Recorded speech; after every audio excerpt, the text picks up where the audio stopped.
नमस्कार, Byju's exam prep IAS Hindi में आप सभी का स्वागत है। और आज हम 14 फरवरी के द हिंदू समाचार पत्र में आए कुछ महत्वपूर्ण समाचारों का विश्लेषण करने वाले हैं। तो आइए शुरू करते हैं आज का समाचार विश्लेषण।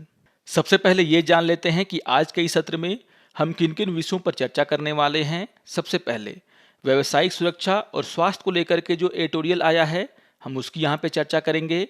संघर्षशील संघवाद क्या होता है, इसको लेकर के जो एडिटोरियल आया है, हम उसकी यहाँ पे चर्चा करने वाले हैं। सरकार के द्वारा ड्रोन के आयात पर जो रोक लगाई गई है, इससे जुड़े हुए न्यूज़ को हम यहाँ पर देखेंगे। और इसके अलावा फैब निर्माण के लिए पारिस्थितिक तंत्र को कैसे मजबूत किया जाए, इसको लेकर के जो एडिटोरियल आया है, हम उसकी भी यहाँ पे चर्चा करने वाले हैं।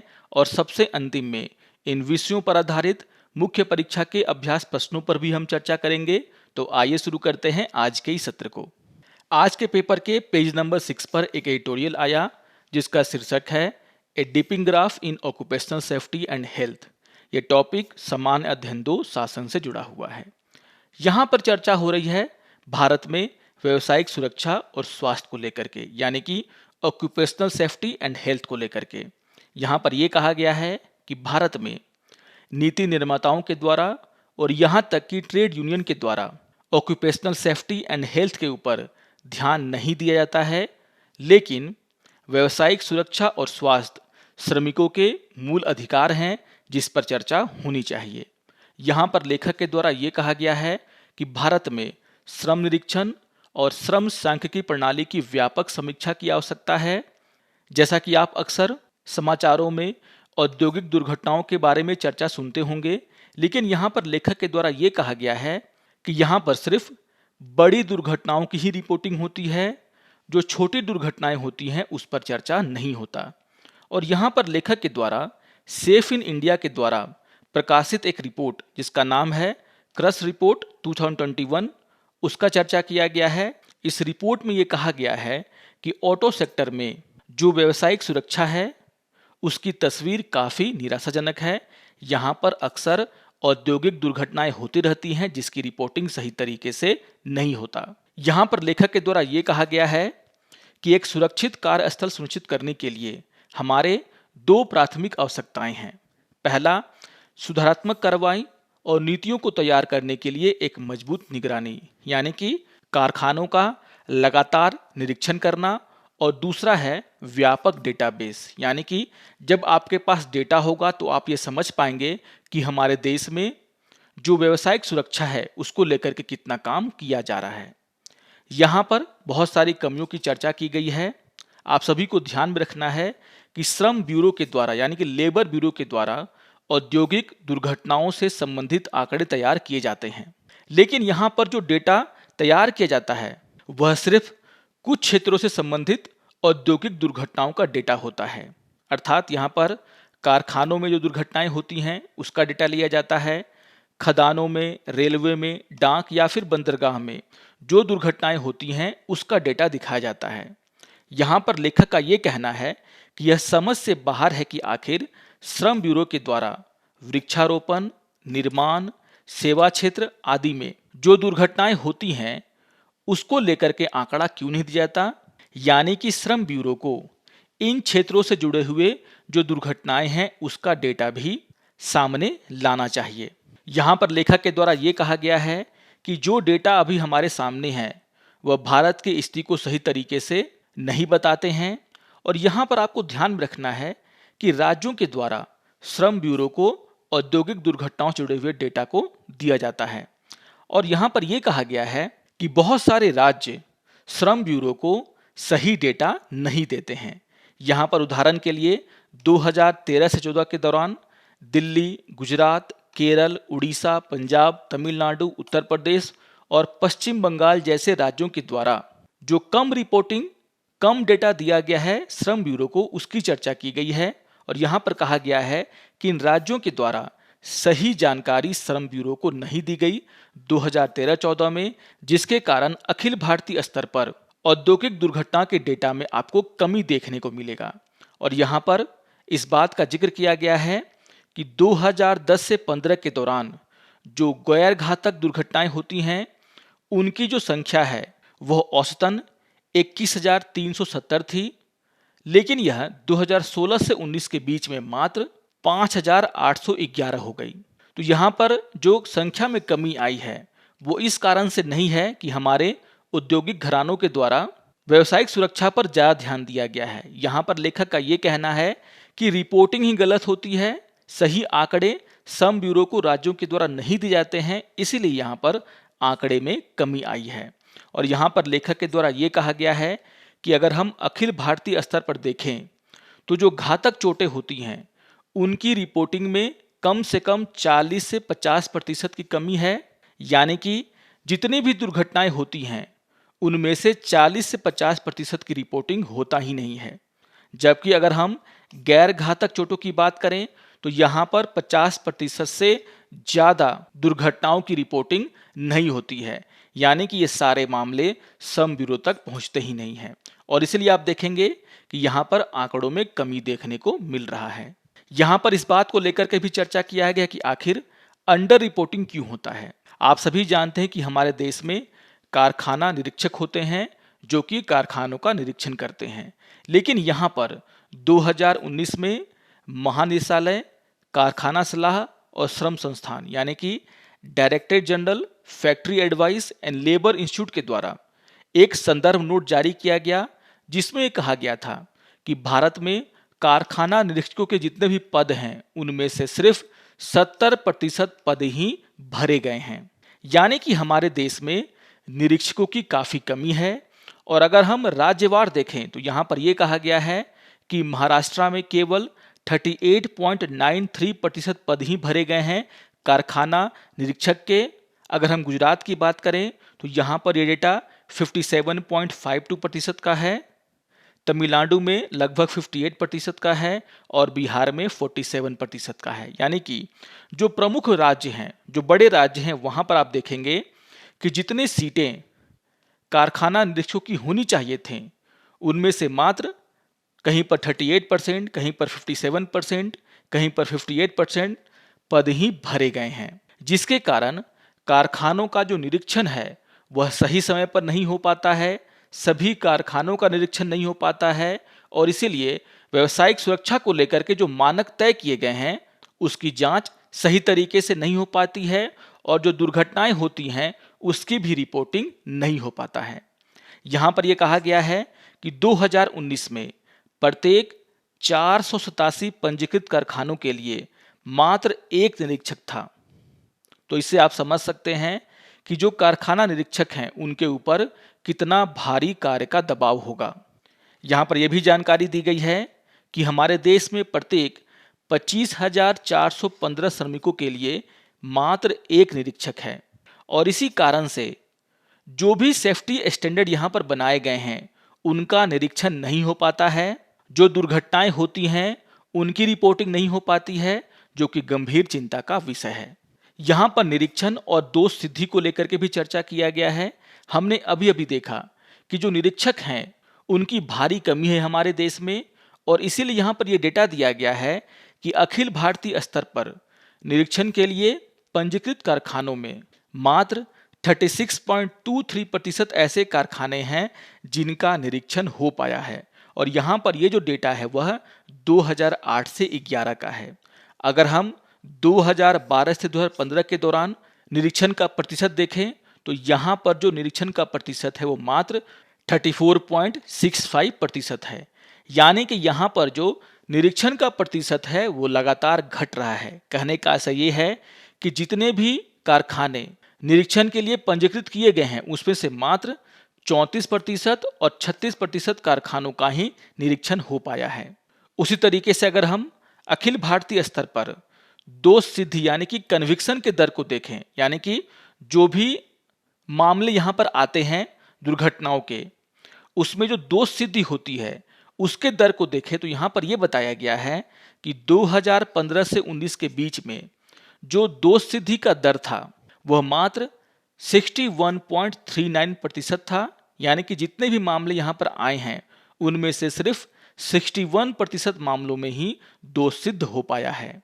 और यहाँ पर जो प्रति दोष औसत जुर्माना है वो भी काफ़ी कम है और यहाँ पर डेटा दिया गया है कि प्रति दोष जो औसत जुर्माना है वो मात्र 12,231 रुपए है, जो कि काफी कम है। तो यहाँ पर आप देखेंगे कि निरीक्षण का दर भी कम है और जो दोष सिद्धि का दर है वो भी काफी कम है और जो जुर्माना लगाया जाता है कंपनियों पर वो भी काफी कम है। और इन सभी आंकड़ों को देखते हुए लेखक के द्वारा यहाँ पर दो बातें कही गई हैं। यहाँ पर लेखक के द्वारा ये कहा गया है कि जिस तरीके से हमारे द्वारा निरीक्षण प्रणाली का उदारीकरण किया गया पिछले 20 वर्षों में, उससे एक बात साफ हो जाता है कि इस उदारीकरण से श्रम शासन को कोई भी लाभ नहीं हुआ है। और दूसरा यहाँ पर यह बात उठाया गया है कि जिस तरीके सरकार के द्वारा कंपनियों को वार्षिक रिटर्न और स्व प्रमाणन प्रणाली का मौका दिया गया है, उससे जुड़े हुए जो नियम है उनको सरल बनाया गया है, उससे यहाँ पर यह बात सामने आया है कि इन कंपनियों के द्वारा जो औद्योगिक दुर्घटनाएं होती हैं उनके डेटा को राज्य सरकार के साथ और राज्य सरकार के द्वारा श्रम ब्यूरो के साथ साझा नहीं किया जाता, जिसके कारण औद्योगिक दुर्घटनाओं में यहाँ पर कमी देखने को मिल रहा है। तो बहुत ही इंपॉर्टेंट एडिटोरियल है ये। यहाँ पर एक बहुत ही गंभीर मुद्दे को उठाया गया है और मुद्दा है व्यावसायिक सुरक्षा और स्वास्थ्य का। आइए एक और न्यूज़ की हम यहाँ पे चर्चा कर लेते हैं। आज के पेपर के पेज नंबर 7 पर एक एडिटोरियल आया जिसका शीर्षक है the era of competitive federalism और ये टॉपिक समान अध्ययन 2 राजनीति और शासन से जुड़ा हुआ है।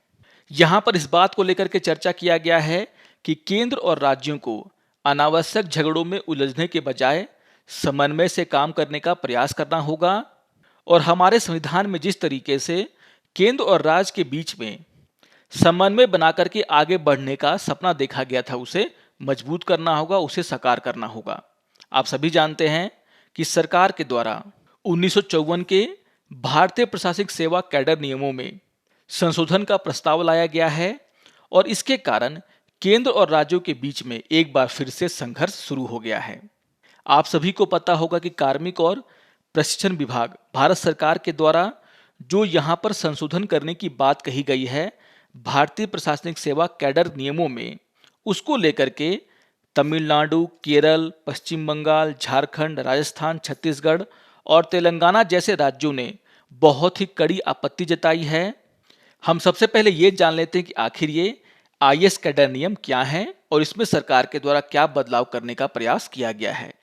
यहाँ पर जो आईएएस कैडर नियम 1954 है उसके अनुसार अफसरों की भर्ती केंद्र सरकार करती है। इसके बाद जब उन्हें उनके राज्य के कैडर आवंटित कर दिए जाते हैं तो इसके बाद वह अफसर उस राज्य के अधीन आते हैं, यानी कि वह उस राज्य में जाकर के काम करते हैं। यहाँ पर आईएएस कैडर के जो नियम हैं उसके मुताबिक ये कहा गया है कि अगर किसी अधिकारी को किसी राज्य का कैडर दे दिया जाता है तो यहाँ पर उस राज्य और केंद्र सरकार की सहमति से ही उस अफसर को केंद्र सरकार या किसी दूसरे राज्य में प्रतिनियुक्ति मिल सकती है। यानी कि अगर उस अफसर को केंद्र सरकार के पास वापस जाना है या फिर किसी दूसरे राज्य में ट्रांसफर करना है तो यहाँ पर उस राज्य सरकार की सहमति लेना आवश्यक है जिसके अधीन वह अफसर था। लेकिन यहाँ पर यह भी कहा गया है कि यदि प्रतिनियुक्ति को लेकर के राज्य और केंद्र सरकार में आपस में किसी तरह की असहमति होती है तो अंतिम फैसला केंद्र सरकार का ही माना जाता है और उस राज्य को इस फैसले को मानना होता है। अब यहाँ पर सरकार के द्वारा जो संशोधन प्रस्तावित किए गए हैं वो क्या हैं वो भी देख लेते हैं। यहाँ पर सरकार के द्वारा 4 संशोधनों की बात कही गई है। यहाँ पर पहला पॉइंट ये कहता है अगर कोई राज्य सरकार एक निश्चित समय के अंदर एक राज्य कैडर अधिकारी को केंद्र में पोस्ट करने में देरी करती है तो अधिकारी को केंद्र सरकार की दी गई तिथि से कैडर से मुक्त कर दिया जाएगा। यहाँ पर जो दूसरा प्रस्तावित संशोधन है वो क्या कहता है, यहाँ पर यह कहा गया है कि केंद्र राज्य सरकारों के परामर्श से केंद्र सरकार को प्रतिनियुक्त किए जाने वाले अधिकारियों की वास्तविक संख्या तय करेगा। जो तीसरी बात यहाँ पर कही गई है वो ये है कि केंद्र और राज्य के बीच किसी भी तरह की असहमति के मामले में अंतिम फैसला केंद्र सरकार द्वारा तय किया जाएगा और राज्य दिए गए समय के अंदर निर्णय को प्रभावी करेगा। ये बहुत ही इंपॉर्टेंट मामला है। जैसा कि मैंने पहले बताया कि समय सीमा यहाँ पर तय नहीं की गई थी, लेकिन यहाँ पर इस बार समय सीमा की बात कही गई है जिसको लेकर के राज्य इसका मुखर विरोध कर रहे हैं। यहाँ पर जो चौथी बात है वो ये है कि विशेष परिस्थितियों में जहां जनहित में केंद्र को कैडर अधिकारी की सेवाओं की जरूरत होती है, राज्य सरकारें एक निर्दिष्ट समय के भीतर केंद्र के फैसले को लागू करेंगी। तो यहाँ पर जो समय सीमा है उसको लेकर के राज्यों ने आपत्ति जताई है। और आप देख सकते हैं वेस्ट बंगाल के द्वारा, केरल के द्वारा, तमिलनाडु के द्वारा जितने भी ऐसे राज्य हैं जहां पर विपक्षी दलों की सरकारें हैं, उनके द्वारा इसका कड़ा विरोध किया जा रहा है। और इस एडिटोरियल में सहयोगी संघवाद और संघर्षशील संघवाद को लेकर के चर्चा की गई है। हम सहयोगी संघवाद को जानते हैं, जैसा कि हमारे संविधान में कहा गया है कि केंद्र और राज्य एक दूसरे का सहयोग करेंगे, उनके साथ मिलकर के काम करेंगे। लेकिन यहाँ पर जो अभी का ट्रेंड है वो क्या है कि केंद्र और राज्यों के बीच में संघर्ष चल रहा है, इसलिए हम इसको नाम दे रहे हैं संघर्षशील संघवाद का। और यहाँ पर लेखक के द्वारा ये कहा गया है कि संघर्षशील संघवाद संविधान के लिए अभिशाप है। यहाँ पर सुप्रीम कोर्ट के द्वारा दिल्ली सरकार बनाम भारत संघ का जो मामला था 2018 में, उसमें जो बातें कही गई हैं उसका जिक्र किया गया है।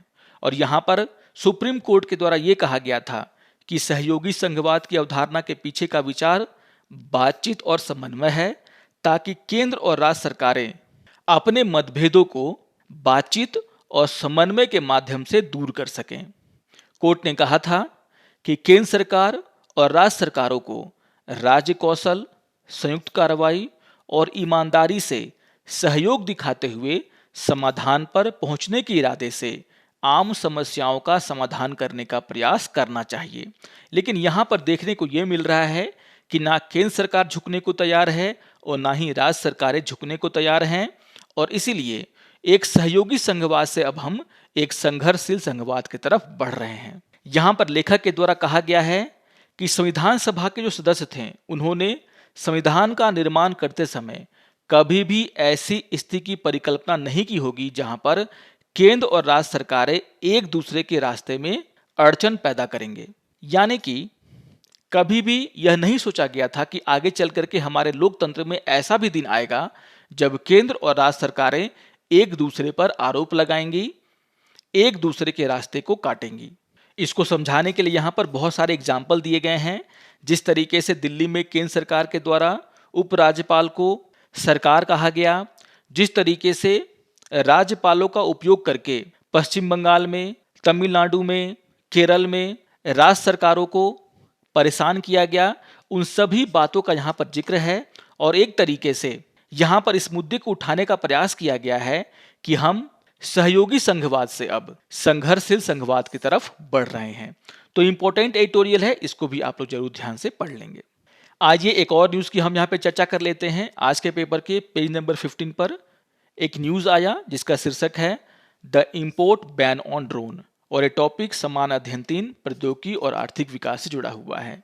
जैसा कि आप सभी जानते हैं कि विदेश व्यापार महानिदेशालय यानी कि directorate general of foreign trade ने 9 फरवरी को एक आदेश जारी कर ड्रोन के आयात पर तत्काल प्रभाव से रोक लगा दी है। और इसी न्यूज़ को यहाँ पर समझाने का प्रयास किया गया है कि यहाँ पर ड्रोन के आयात में जो रोक लगाई गई है उसका मतलब यहाँ पर क्या है, इससे किसको फायदा होने वाला है। आपको यहाँ पर ध्यान में रखना है कि हालांकि यहाँ पर ड्रोन के आयात पर रोक लगाया गया है, लेकिन जो ड्रोन के घटक होते हैं यानी कि जिनसे मिल करके ड्रोन को बनाया जाता है, यानी कि जो उनके स्पेयर पार्ट्स हैं, उनके आयात में कोई भी रोक नहीं लगाई गई है। यानी कि जो डायोड का इस्तेमाल वहाँ पर होता है, चिप्स का इस्तेमाल होता है, मोटर या फिर लिथियम आयन बैटरी का इस्तेमाल यहाँ पर होता है, उनके आयात में यहाँ पर कोई भी रोक नहीं लगाया गया है।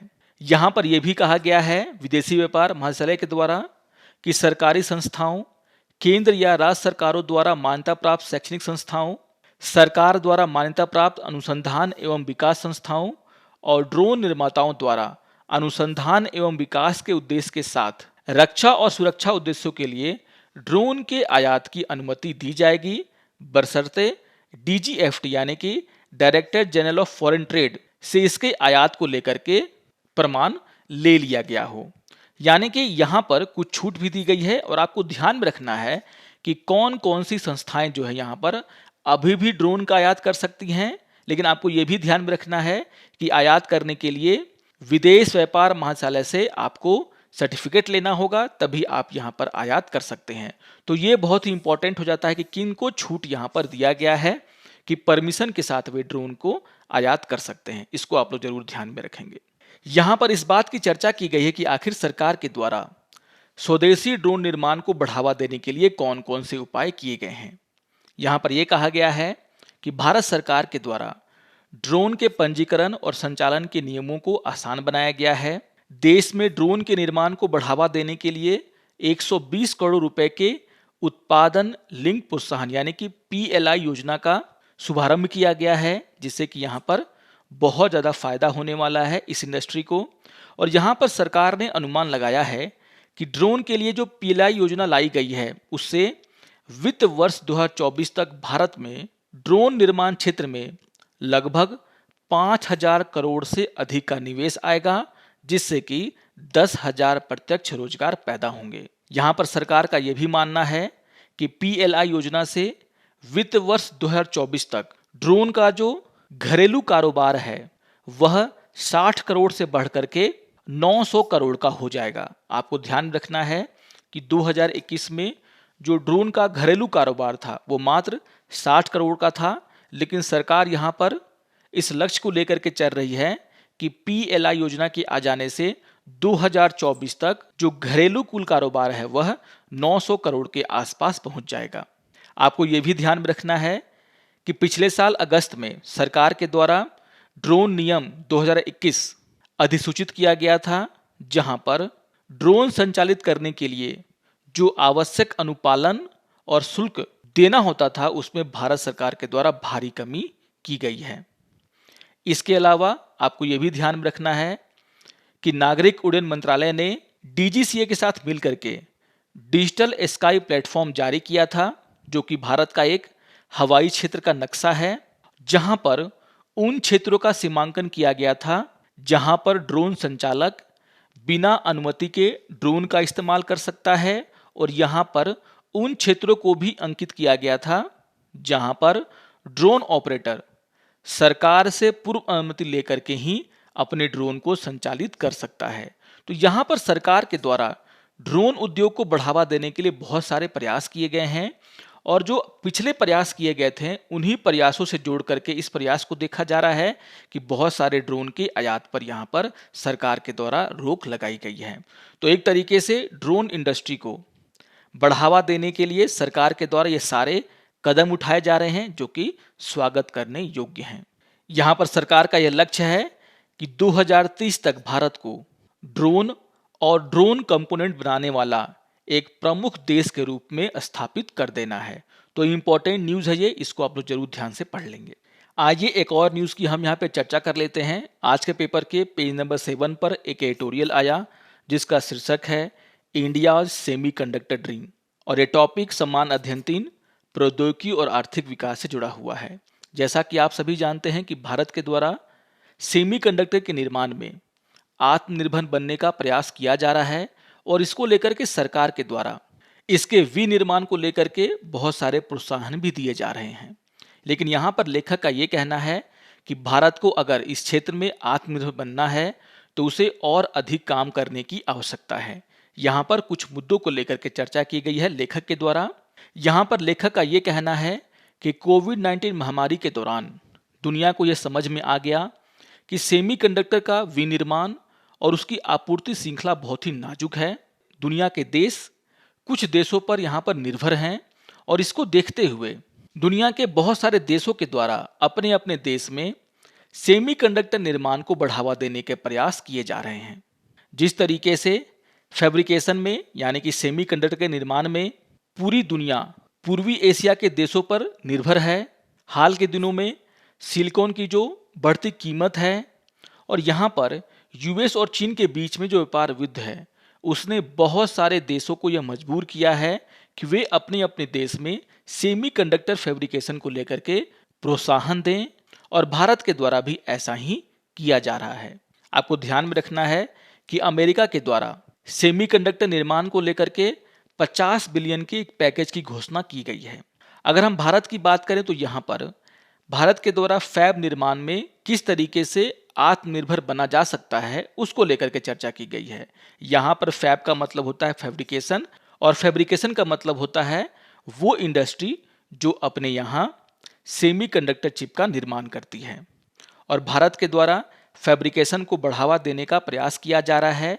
और यहाँ पर लेखक का ये कहना है कि भारत डिजाइन में पहले से ही आगे है, यानी कि जो चिप डिजाइन होता है उसमें भारत पहले से ही आत्मनिर्भर है और इसी का फायदा हमें उठाना चाहिए और उसी के बल पर हम फैब्रिकेशन में भी आगे बढ़ सकते हैं। यहाँ पर लेखक के द्वारा कहा गया है कि भारत के पास यूएस के बाहर चिप डिजाइनरों की सबसे बड़ी संख्या है जो अत्याधुनिक प्रणालियों और प्रौद्योगिकियों पर काम कर रहे हैं। यानी कि ये हमारी शक्ति है कि हम डिजाइन में बहुत ही आगे हैं, बस हमें मैन्युफैक्चरिंग को लेकर के अपने देश में काम करना है।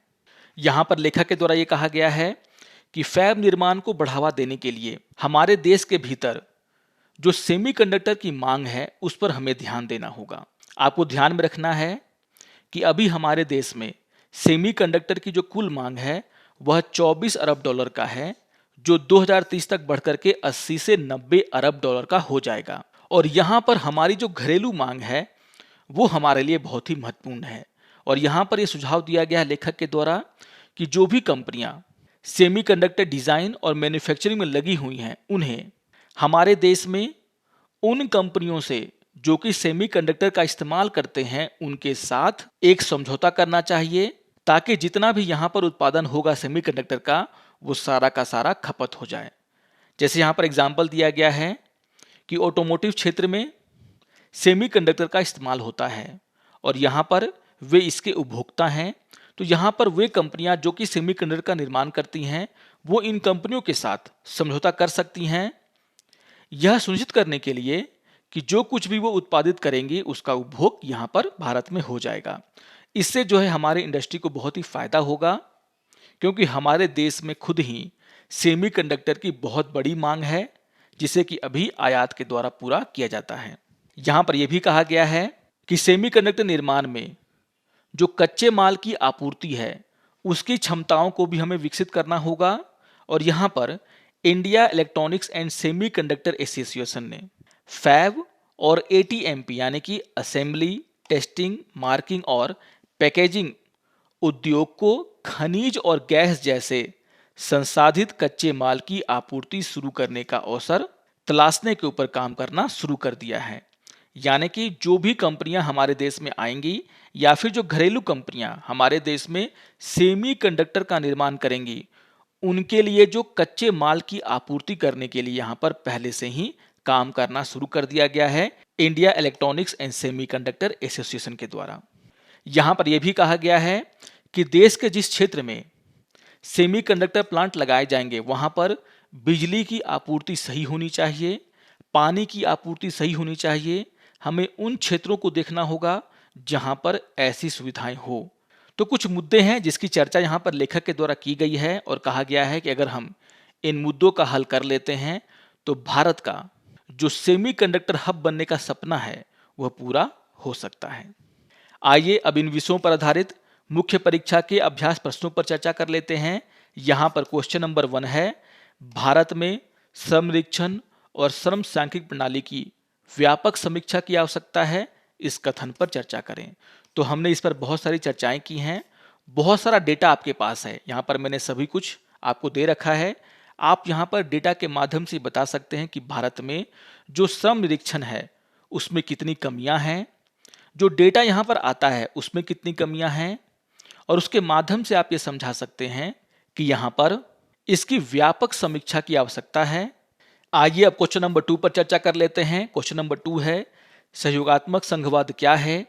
अनावश्यक संघर्षों में उलझने के बजाय केंद्र और राज्यों को समन्वय के साथ काम करने का प्रयास करना होगा, इस कथन पर अपने विचार रखें। तो हमने इस पर भी खूब चर्चाएं की हैं। आप यहाँ पर समझा सकते हैं कि आखिर सहयोगात्मक संघवाद क्या होता है, जिसकी परिकल्पना हमारे संविधान में किया गया है।